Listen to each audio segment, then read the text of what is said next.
Dr. James, and welcome to Living Life with Dr. James. Tonight, we're going to really hit some hot topics.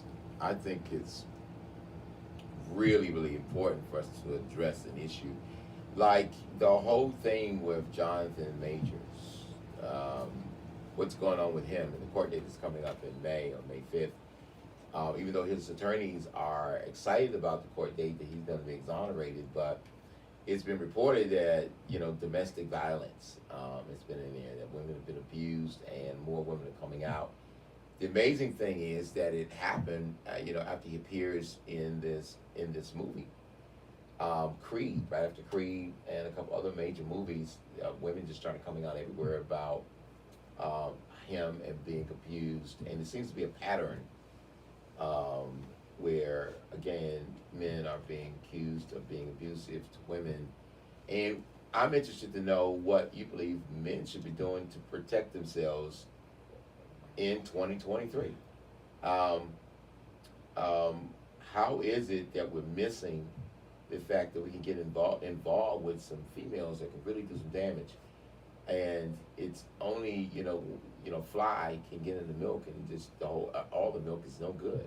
Just one thing can happen. Accusations can come forth, and then now he lost some things, right? He lost his PR, and some other $1 million couple of movie roles. He's lost that. There's been other movie stars in Hollywood, black movie stars in Hollywood, that did the same thing. That lost quite a bit and was dropped when allegations came out. And you don't even have to have done it. It's just the fact that you were accused of doing it. You start losing everything. And what it is that men should be doing at this point to even protect themselves. Or you think men don't need to be protected? I think they should. You think they should? Yeah. What do you think is actually going on? People are always trying to get a dollar. Everybody's trying to get a dollar. They're always trying to get a dollar some way, somehow. So you're just gonna get it out of the man. Any kind of way you can. Get out of the man. Some do. Do you think it's go ahead. Some get the money, but also some get the notoriety to start building their platform or their brand I agree. with being in the limelight. So you're gonna build your brand and limelight off of my tragedy. You're gonna step on you. You're gonna step on me to get to the top. Yes. They call it clout chasing. You call it what? Clout chasing. Clout chasing. Mm-hmm. That's terrible, right? Those kind of things are actually real and actually going on. But you don't have to be a movie star for those things to happen. You can be a person that's up and coming. You can be a person that is stable, that just has an income, a person that is productive, and still go through the same thing. You don't have to be a athlete or a movie star, but there's a lot of athletes that's gone through it, movie stars have gone through it, and the guy down the street. There are a lot of people who lost their jobs, lost promotions, lost opportunities, lost their families, and sometimes even lost themselves from accusations that's really not true. Persons just have to say those things, and it's there, which opens a door of what I was talking about earlier. I was saying that there is a thing where men and women have talked about, sung about, ruminated over, and struggled with, and so love is often the elephant in the room. Love is often the elephant in the room, hard to ignore, yet tough to conquer. And then how could something that everyone wants be so hard to find and so hard to keep? That's $1 million question. And love is so hard to find, and love is so hard to keep. And in the effort to find love, we've grown too far and far too polite, I think, in the approach in terms of finding love. So we talk around over and under the issue with potential partners, afraid of stepping on toes and scarring each other or scaring each other away, so we fail to ask questions I think that we should ask, set boundaries. We need to have conversations that are crucial and discerning whether this is the love we want or the love that we even desire. So it's time to flip the script and stop dancing around issues. We've got to get down to the nitty-gritty discussion about what makes love happen and what destroys. And do I need this in my life? Do I really need this in my life? Do I really need this person in my life? So, what do you guys think about, do you think you tiptoe? Do you think people tiptoe? Do they tiptoe with you? Do you tiptoe with them? Do you think that something happens?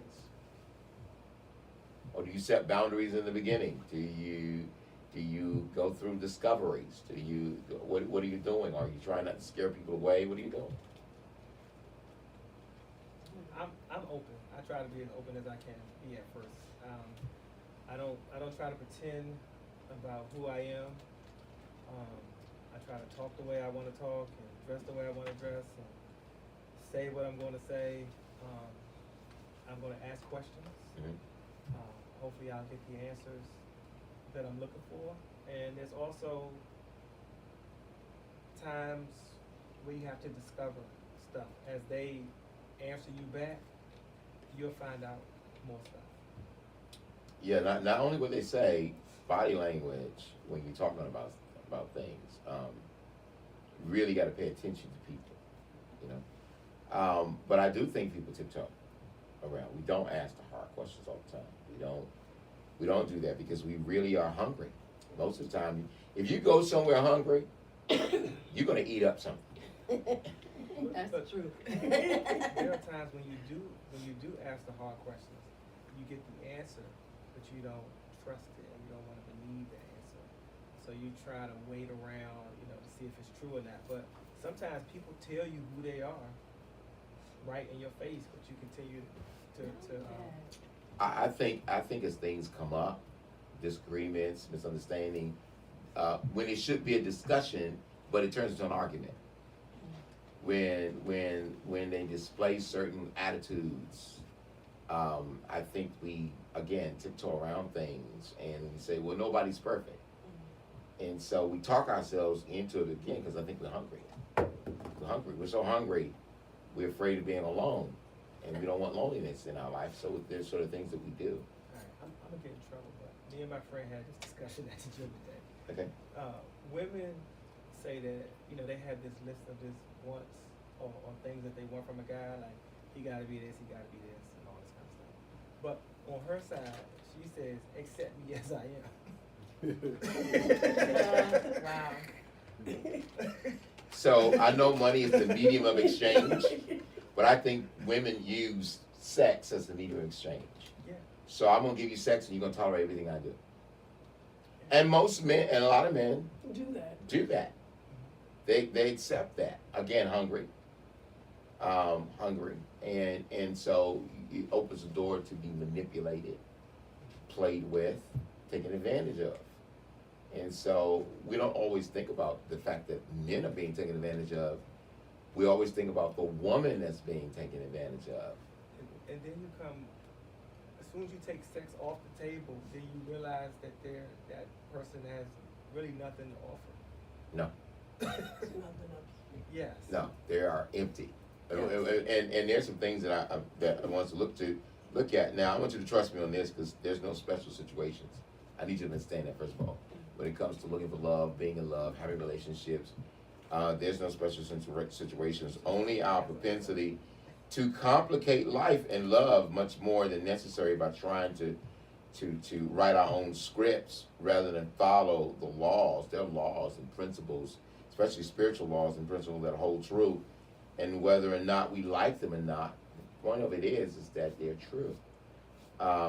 And so we end up living these complicated lives and being in complicated relationships. And we love to say, yeah, I'm in a relationship, but it's complicated. What does that mean? What does complicated mean to you guys? There's just some, there's some difficulties in the relationship that, either they're trying to work out or they're trying to figure it out or they're trying to come to an agreement about how the relationship goes, how it is. They may want one thing and she may want one thing, he may want another, but something is keeping them together. but they trying to figure out where the compromise come in at. Not wanting to be lonely, being hungry. She or he is fulfilling a desire. It's that's the only thing that's keeping you there, because there's nothing else there. Remember, so the bottom line is that most people allow their decisions to be based on their emotions instead of making smart choices, and then making their emotions line up with their smart choices. So this creates a huge problem called disappointment, or a clearer term, heartbreak. Disappointment really means heartbreak. So a lot of people walk around heartbroken, and the way you handle heartbreak is to find somebody else that can pick your pieces back up and put them back together, even though I thought that was God's job, but we seem to find or want people to do that. And so then they want special advice and help for really is what really is a basic problem. And so though it might not feel like a very basic at the time, honestly, it's such a situation, we need to admit that the basic principle was violated, or clear clue was ignored, and led us to our hearts to be placed in a place of pain. Because the clues were there, but you decided to overlook it. You ignored it. You ignored it. They went off too many times. That little thing became a huge thing, and you didn't pay any attention. What do you guys think? I think sometimes people they think that they can change you. They think that they can mold you to kind of be what you want them to be. But it really doesn't work. I think that sometimes we tolerate, or we see the signs, we tolerate it in hope that things would change. You know, but I think that's where the tiptoeing comes around, because you see the signs, they telling you or they showing you what it is and what it ain't. But again, because of vulnerability, or because we don't want to be alone, or what have you, we tend to deal with those things. Some of us can deal with it to a certain extent, and then once we're tired, we move on. But then those that are not in touch with reality, that's where the heartbreaking comes in at. And then once you show all of that stuff and you don't do anything about it, that's the green light to keep on doing it, because you're not going to do anything. So in other words, we love to be clueless, and if the clues hit you in your face, you're not going to recognize it. Yeah, I mean, if I do bad behavior and you keep on accepting it, Because people will try you. There's They'll try also you. the period of time in which someone sells you a dream. Like, they don't come in being who they are. Or honest. They come in acting like what they think you want. You are so right. But then when as time go on, you know, things come out, truth comes out, their whole personality comes out. You know, I said at a table full of women recently is, God told me to stop telling people what I want. That's right. Because you will start acting the way I want, what you think I want, and you'll play a role. But when you play a role, the curtain does come down.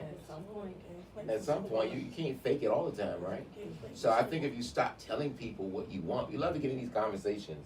They say, well, what do you want? What are you looking for? We just go for it. And they clock you. And they transform into what you said. But you didn't even catch the clue. You know? That's a transformer right there. It's not even a representative. It's a transformer. Right. All right, so we got to do this. Loneliness is a mess that we create, right? So now being alone and being lonely are two different things, and it's important to know the difference between the two. Why? Because loneliness can chase you into a desperate place where you make choices that's not good for you or for your heart, anything that has to do with your health. And so single people aren't the only ones that get lonely. Married people get lonely too. And so just listening to some of your married friends and having the title of being married, it doesn't guarantee that you're going to have wonderful feelings, right? There's a aloneness where it is my decision. I'm not forced into anything. You know, it's being okay being me. And it's okay with being what I want. And so what happens is to conform that marriage is not the utopia many love-starved single people really want to believe in. If you're by yourself and feeling sorry for yourself, you need to conquer the lonely beast first. Before you start looking at anybody else, the first thing you gotta do is conquer the lonely beast. We love to get in relationships because of what? We're tired of being by ourselves. And don't we tell people that? I'm tired of being by myself with it. You know you're not ready for nobody. Because you gotta conquer the lonely beast first. Because you're looking for, you are love starved. And you're asking for a beating. And so the monster will invite you to his self-pity party, sit you down and feed you all kinds of lies packed with why me feelings and topped with poor meat sauces, and then make you sick and silly, and then you blame yourself, and you blame your dread of being alone on the media, if you like, you blame things, and then understand this. You want to get rid of your misery, and you get rid of your misery, you go find somebody to help you stop feeling miserable, only to create a mess. So I think we're creating messes. What do you think? And then you have two messes, because you try to get away from one mess, create another mess, and then create another mess, and then you got this, So there are some other things that I really want you to know and want you to understand, because as people again come into my office and I start looking at, and I do look at the way you dress, I look at, do you need to be the big person in the room? I look at, I even tell people sometimes when they come to the office, dress the way you want to dress. Dress the way that you want people to see you, how you want people to see you. Because I want to understand you. Because you're presenting one thing to me, but that's not really who you are. So what I want you to do is, I want you to dress the way you want to be presented to someone. Show me what that looks like. Now, a histrionic personality disorder is really what I want you to get to understand. It's a mental condition in which people act in a very emotional, dramatic way that draws attention to themselves. And the causes of genes and early childhood events may be responsible for it. But here are some of the symptoms with this disorder. Acting or looking overly seductive. So I'll always look at the fact that you're wearing very revealing clothes. You're looking for attention. Very revealing clothes is a key to me. Something is wrong with you. Very revealing clothes, that's one. Acting or looking overly seductive, right? Sex is a language for you.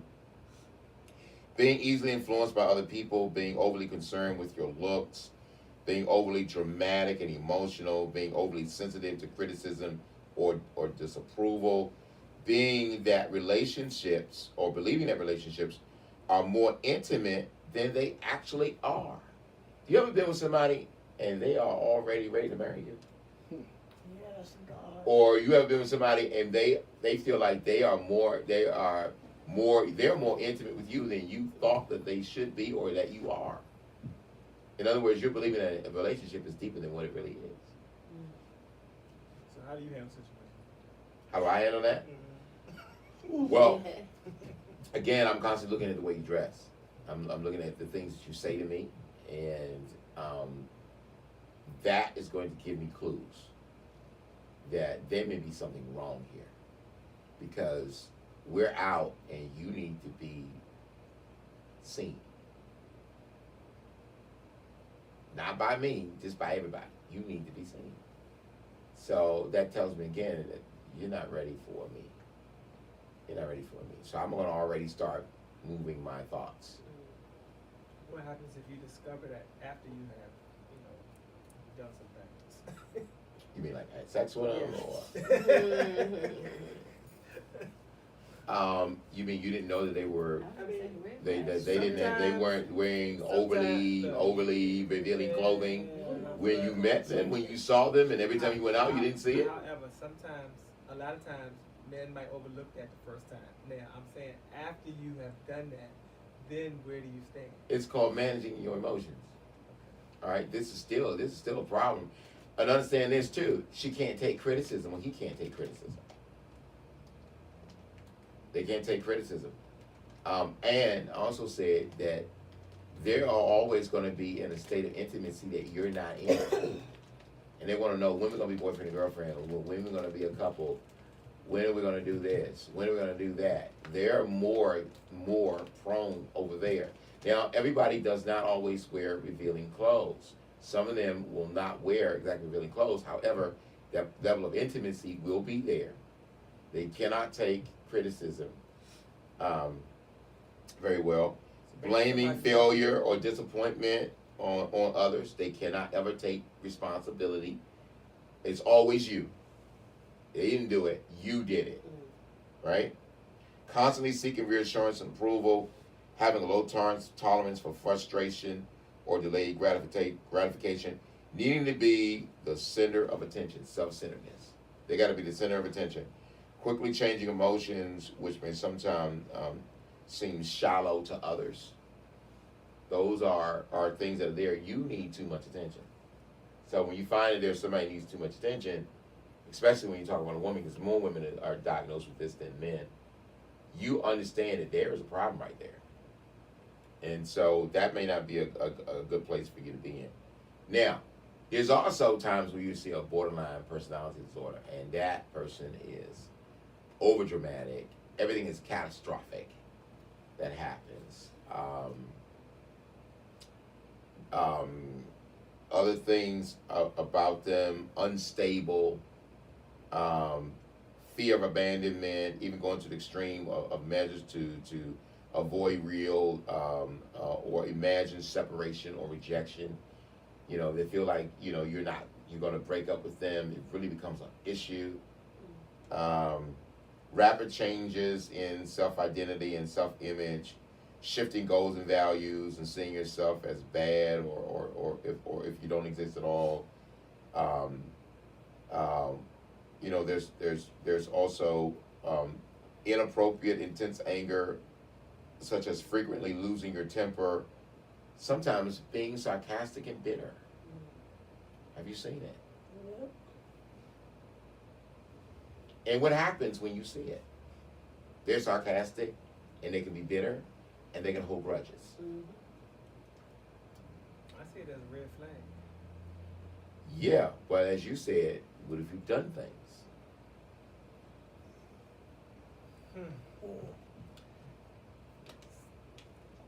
Yeah.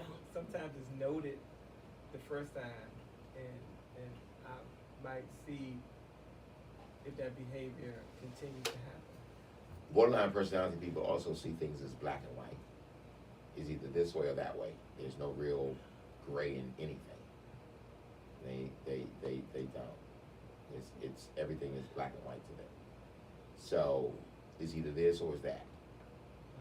And they're always trying to tie you up either being this or being that. And so, but the biggest thing for me is everything is over dramatized. You said that. You did that.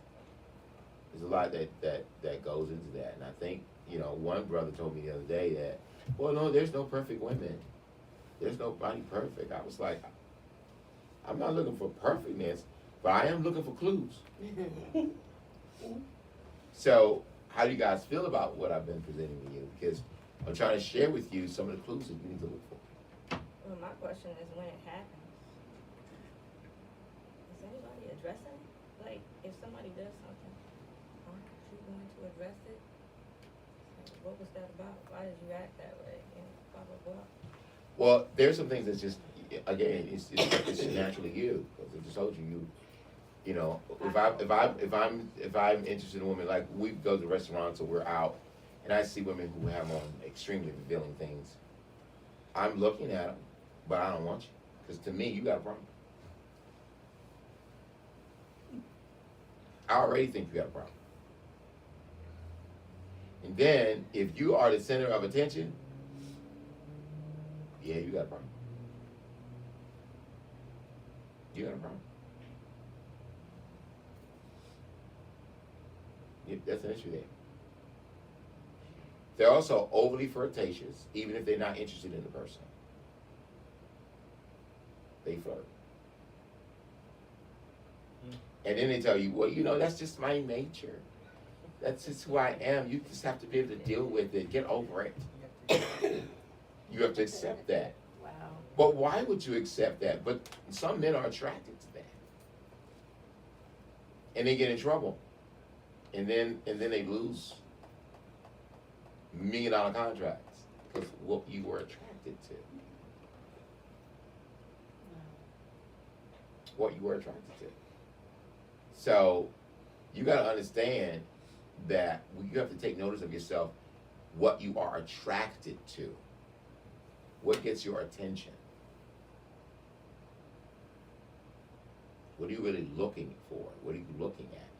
That's going to be important for you to understand yourself.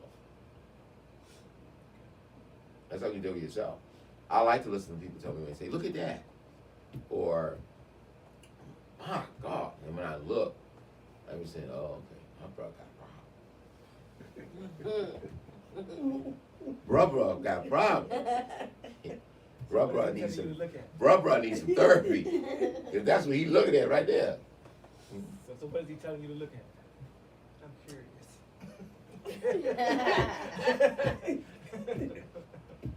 Fatness in various places and highways.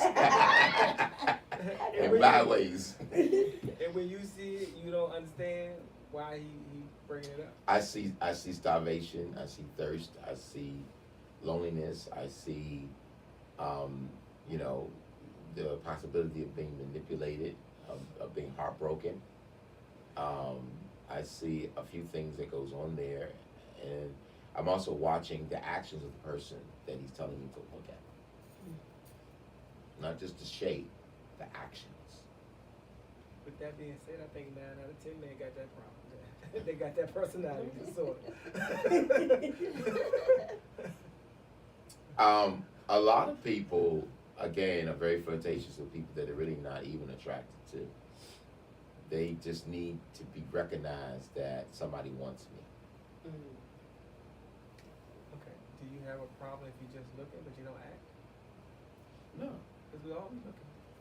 You can look, but again, what's because everybody doesn't act out, but how you think, again, what are you attracted to? What gets your attention? What goes through your mind? Because that's really telling me who you are. Okay. Right? That's telling me who you are. So now some men will say, hey, why you dress like that? Why you, that's mine. Only I should be seeing that, right? Why you showing all that? And y'all get offended. Boy, go ahead. And then you start pulling things, and then women go out and you start pulling stuff down, and then you start pulling things around. I'd be like, well, if you wore the right size, you wouldn't have to be pulling it up and you wouldn't be pulling it down and pulling it over. I mean, did you not know that you was gonna move? That you're going to physically move? Yeah. And then they'll also say this, is that as soon as you met me, this is what I was wearing. You didn't have no problem. That's true. That's what they'll say. That's what I'm telling you. Bruh got a problem. Because he was attracted to that. Why would you be attracted to somebody that's showing everything that should be yours? No way. Well, it wasn't his at first, so he was attracted to it. No, if the fact that you were willing to do that's your lifestyle, says again who you are with me. Okay, but they'll also say this, that every woman that you meet that might be dressed that way doesn't necessarily dress that way all the time. Maybe that's the one night that they came out with this special outfit that they had on, and they just want to be free. Really? But they don't dress like that all the time. I don't know about that. I don't know. These are two women right here. I think you wanted to be noticed. You wanted to be recognized, and so that's why you put it on. And if that's the only way you can be recognized, then there is a problem. So the only way you can be recognized is to show half your butt. The only way you can be recognized is show half your breasts. The only way you can be recognized, there's no other way to be recognized. You gotta ask them. There's nothing else about you that's recognizable. You know, that's the only way I can be recognized. That is just a one-time thing. Oh, some people may do Depends on that, that, like, depends on where you going. I think it's It's the not attitude always- and the mentality that you have when you wearing things like that. Like some women can wear it and still be, you know, decent. With, you know, not, I mean, though it's revealing, but they still look nice, you know. But if they having, you know, I'm that, you know, type attitude, and you just flying and slinging everything around. Well, let's go back to what you just said. You said attitude. I'm gonna say frame of mind. Maybe you are feeling lonely, so you did put that on. or you may not be feeling good that day. You wanna- And you wasn't feeling sexy or you wasn't feeling desirable, and you put that on, and aren't we still saying the same thing? But aren't we still saying that you're going to attract what you are? One more thing to say. Okay, and sometimes certain women are just trying to be with the styles. Because a smaller woman put on something and it looks nice and neat on her, that somebody else put on that same outfit who got more stuff to go around, it looks You're right, different. you're gonna get in trouble. They're gonna meet you in the parking lot. Let me say my brother right now. It looks different. You know, it could look like Exactly. it could look like she don't care, she got. But, Men, I think men are men are the same way. You know, there are things about you that you're not going to be able to conceal. You're not going to be able to conceal. You are built a particular way. You're not going to conceal that. That is what it is. Yeah, I agree. I'm not talking about that. Now, I'm not talking. I don't want to be ridiculous. Like you walking around and you got these big clothes on, and that's what you should. No, some things are fitting. They're fitting. I said when you decide, right, that it's not that it's just fitting. It's also revealing. Okay. So if you want to keep it with the styles, I mean, surely I know that, you know, styles are styles of today. Men have them, women have them, and that's what they are, right? They had things called low-rider jeans. Now, some people should never have low-rider jeans on. Now, whether you're a man or a woman, you know you got too much butt to be in a low-rider jean. Half your tail is going to be out, but you do it anyway. Look at him, he just started thinking. I just remember seeing For it. attention. Those are the things that I'm talking about. Those are the things I'm talking about. But more than that, what you see people do and how you see people act, looking for clues. Remember we talked about.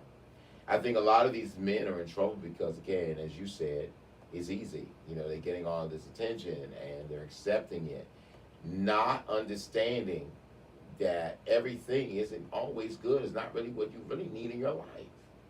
And what they're doing is they're proving it to us, to the world, that you can't accept everything that wants you, and looks at you and comes to you, and you shouldn't go after everything that you see. I like to watch people for a while. You know? I think that most men aren't prepared for celebrity or, you know, getting some status sometimes, where some women that they could not attract at one time now are throwing themselves at them. And it's a difference, and some dudes can't say no. I don't know. I mean, I don't know. Some of us, you know, we were kind of nerdy looking when we were younger, you know, little glasses and braces, or you didn't dress, you know, the best, and then you got up, and now you got a little muscle, you know, you got little things going on with you, and so now women are looking at you and throwing themselves to you. But for me, I just say no. I don't have no problem saying no. I was trained to say no, because my parents told me to quit you anyway. So I have an automatic quit you in me. Like, I quit you, or I'm not gonna look at you. That's automatic for me. But again, we all don't have parents who, watched us from that particular position. But we see enough in this world to understand, again, look at the clues. Look at the clues. What is that? Are they argumentative? Do they, do they believe that the relationship is more intimate than what it really is? Those are clues to me. Are they over dramatic? Do they have this large personality? Are they always right? Do they always want to tell you something? Are they always instructing you? Are they always correcting you? Are they over talking you? Look at the clues. You see clues. Do they need a lot of attention? You see the clues. And you're gonna give them the attention when you start off, but can you keep that up? Right. Honestly? A lot of work. I think the answer is no. I used to say this to brothers all the time. Every time I see them, they got her in the car.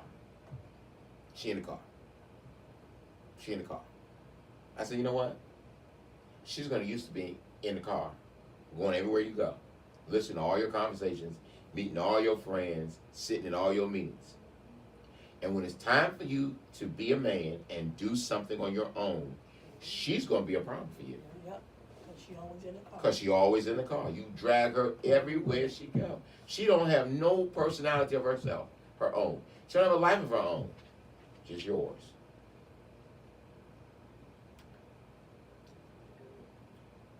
Or you just at her house all the time, just sitting around her all the time, sitting in her face all the time. When you finally get to do something, it's going to be odd that you're doing something. And she's going to have a problem. Or he's going to have a problem. Because you're always in their face, in their presence. Do we not understand that? And so because you're love struck and hungry, thirsty, you never become you in reality. You know how some people didn't go to school because they wanted to what? Stay with you? They didn't do certain jobs because it took away time from who? You. I had a couple of women who told me, when are you gonna stop going to school and spend time with me? What? And then when you get that big doctor name to you, they want to talk about how you doing. No, I'm not doing wonderful. Away from you. Right. I have a question. Yeah. Back to the Jonathan Majors thing. I want to ask the women a question. Do men still approach you the way that they used to back, 5, 6, 7, 8 years ago? Because I know men like me, I have a lot of friends who are kind of afraid to put themselves in that position. Like, if you approach a woman and you try to say hi or she looks nice or whatever, then you can end up in trouble. How? Because, especially if it's at work or something like that, you could end up harassing, or it can just flip. Somebody could just accuse you of bothering them too much, because there are some very aggressive guys out here. No is not no to them, and they might do it twice, and then she's just not. Are we For still what they talking like. about being hungry? Yes, definitely. I just said you have to kill that thirst first. If you don't kill that thirst first, yeah, you can end up in trouble. I don't know if we should be at work looking for anything. We're at work. That's true. That happens. Yeah, but people are thirsty too. If you don't deal with what's dealing with you, it's going to hurt your life. That's the bottom line. And you don't watch people long enough.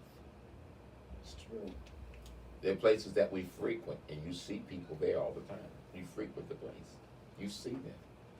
I watch how they move. I watch how they move. And I will change my mind in a second. Ugh. That's what we're doing. That's not what I'm looking for. That's not gonna fit in my life. Right? Yes, sir. Again, you need a lot of attention. You need a lot of attention, a lot of attention, a lot of attention, a lot of attention. That's an issue. Can we get attention and then tell people to go do what you need to do? Go build something. Go become something. Or you gonna sit and wait on me? So, in the ideal world, what should it look That person should have a vision for their own life and operating within that vision. And then those two visions come together and form a greater vision. You're still an individual. You're still a person. You still need to be developed. You still need to grow. You still need to use your abilities and your giftings. What are you also bringing? What are you bringing to the table besides you? Okay, and are you also saying there's no hope for someone who is dressing, who wants to be seen in 2023, but in 2025 they kind of change their ways? Is there any point where there's redemption in someone to do better? I mean, everybody can be redeemed. But what you need to understand is, who are you attracting with what you look like and how you act? What are you attracting? What do you want? Now, I often say that I know that is not looking at me. That cannot be possible. But you have no you have no control over who's attracted to you. You know, women say that to me. They say, I'm sorry, sir, you have no control over who like you. I have control over what I'm going to say to what likes me. Well, you got that control. I ain't got to But- receive it. But as far as someone being attracted to you and coming up and talking, I ain't trying to control your attraction, but I don't want you in my personal space. Don't bring it to me. Come back. They gonna bring it to you, hand it to you. No, I don't want that. Hand you that package. That's a reject They gonna hand you that button honey right package. there. I don't want that. I don't want that, baby. You don't want that honey package? Mm-mm. I'm also not looking for a second child to take care of. Yeah, me. So you're a liability. Ain't gonna do no babysitting. You're a liability. either. You don't have any skills to increase me.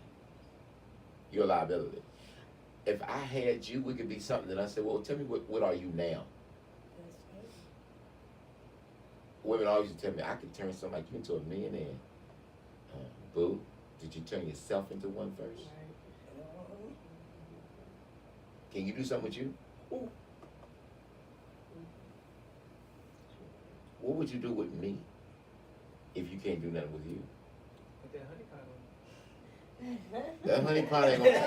That honey pot ain't gonna give me no millions. That honey pot don't give me no millions. If I've signed $1 million contract of purchase more than once, tell me what could you do? How are you gonna help me? Help me spend what? Your $1 million. No. Should be added. No. What are you adding to it? Like what increase are you bringing? You're not gonna find many chicks who gonna add to a couple $1 million contracts. Why? Black women are the number one in terms of starting businesses in this day and age. A lot of black sisters. There's a lot of black women who will go ahead and start a business and make that and run that business. There are a lot of women who are now CEOs of major corporations. There are a lot of black women who are attorneys and making it, doctors and making it, entrepreneurs and making it. So it's again, who are we looking at?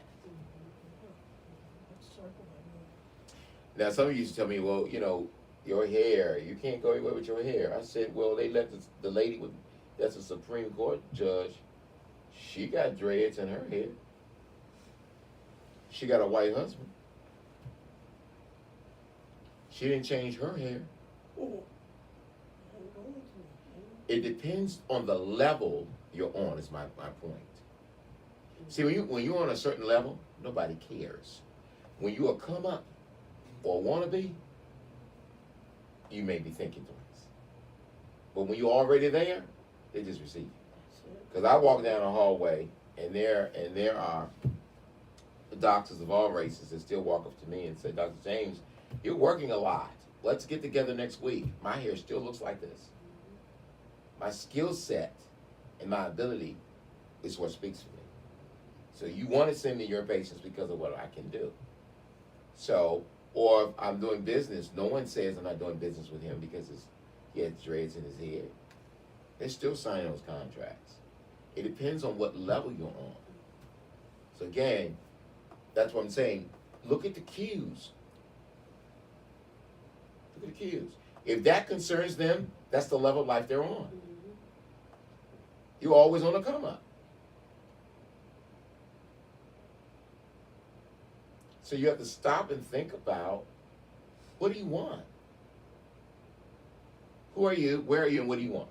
Listen, we're going to go. We have spent some time. Jonathan Majors, we really hope that he comes through this. I believe he will. I think things are going to be all right, and he will rebound. But remember what I'm telling you, there are some mental health issues out here, and you've got to deal with the cues. Understand what you want in life. Understand where you're going. Pay attention. Deal with the hungry you. Deal with the thirsty you. Deal with the hurt you. Deal with you. Because if you don't, you're going to attract what you are. I'm Dr. James, and you've been watching Living Life with Dr. James. We'll see you next week.